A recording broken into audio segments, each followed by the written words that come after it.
నిజంగానే సిగ్గుపడుతున్నా సార్. ఎందుకంటే పంట బీమాకు రైతు బీమాకు తేడా తెలియని వ్యక్తి ముఖ్యమంత్రిగా ఉన్నందుకు నేను నిజంగానే సిగ్గుపడుతున్నాను సార్.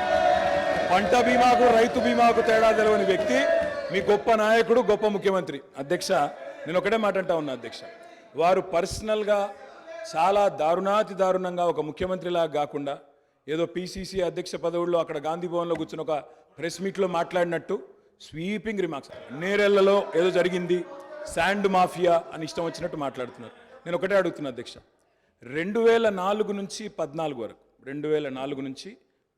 వరకు శాండ్ మీద ఈ రాష్ట్రంలో, ఆంధ్రప్రదేశ్ రాష్ట్రంలో, తెలంగాణ ప్రాంతంలో వచ్చిన ఆదాయం మొత్తం రాష్ట్రానికి సమకూరిన ఆదాయం 39.5 కోట్లు అధ్యక్ష. అంటే సంవత్సరానికి 4 కోట్ల ఆదాయం కూడా రాలే.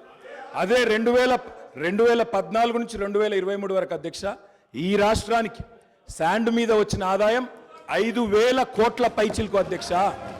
4 కోట్లు కూడా ఆదాయం లేని నాడు శాండ్ మాఫియా అవ్వలేదు సార్. కాంగ్రెస్ పార్టీదా? కాంగ్రెస్ పార్టీల జేబులు, నాయకుల జేబులు నిండినాయా? ఎవరి జేబులు నిండినాయండి? ఆనాడు శాండ్ ఆదాయం ఎక్కడ పోయింది? ఈ రాష్ట్రంలో జరుగుతున్న ఇసుక దోపిడీలో వాళ్ళ పాత్ర లేదా? లక్షలాది వేలాది లారీలలో ఇసుక దోపిడీకి పాల్పడుతుంటే, నేరెళ్లలో, సొంత నియోజకవర్గంలో నేరెళ్లలో ఇసుక దోపిడీకి పాల్పడుతుంటే, ఇసుక లారీలు దళితుల మీద ఎక్కించి తొక్కి చంపుతుంటే, ఆ దళితులు నిరసన తెలిపినందుకు ఇసుక దోపిడీలో నేరెళ్లలో నిరసన తెలిపిన దళితులను పోలీసులను పెట్టి నిర్బంధించి పోలీస్ స్టేషన్లో పెట్టి కరెంటు షాకులు పెట్టి సంసారానికి పనికి రాకుండా హింసించినందుకు, ఇసుక దోపిడీకి పాల్పడి ఇసుక లారీలతో దళితులను తొక్కిచ్చి చంపించినందుకు ప్రశ్నించిన దళితులను పోలీస్ స్టేషన్లో పెట్టి పోలీస్ కరెంటు షాకులతో కొట్టి సంసార జీవితానికి పనికి రాకుండా చేస్తే, తెలంగాణ రాష్ట్రం ఇచ్చిన లోక్సభ స్పీకర్గా మీరా కుమారి గారిని మా మిత్రుడు పొన్నం ప్రభాకర్ గారు ఆ దళితులను పరామర్శించడానికి తాను చట్టం చేసి బిల్లు పాస్ చేసి తెలంగాణ రాష్ట్రం ఇచ్చిన మీరా కుమారి గారు ఆ కుటుంబాలను పరామర్శించడానికి వస్తే పోలీసులను పెట్టి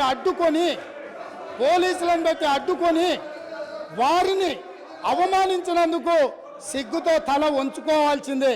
అదేవిధంగా అధ్యక్ష, ఈ రాష్ట్రంలో రైతు రాజ్యం అని చెప్పిన ఈ ప్రభుత్వం నిజంగానే రైతు రాజ్యం అయితే, ఖమ్మంలో గిట్టుబాటు ధర కోసం నిరసన తెలిపినందుకు ఖమ్మంలో రైతులను అరెస్టు చేసి కోర్టుకు తీసుకుపోయేటప్పుడు అంతర్జాతీయ తీవ్రవాదులక, నేరగాళ్ళక బేడీలు వేసి నడిపించిన చరిత్ర కనీసం ఆ తల్లిదండ్రులు జైల్లో ఉంటే చంటి పిల్లల్ని సంకలో పెట్టుకొని ఒక ఆడబిడ్డ తన భర్తను కలవడానికి వస్తే పోలీసులు అడ్డుకున్నారు.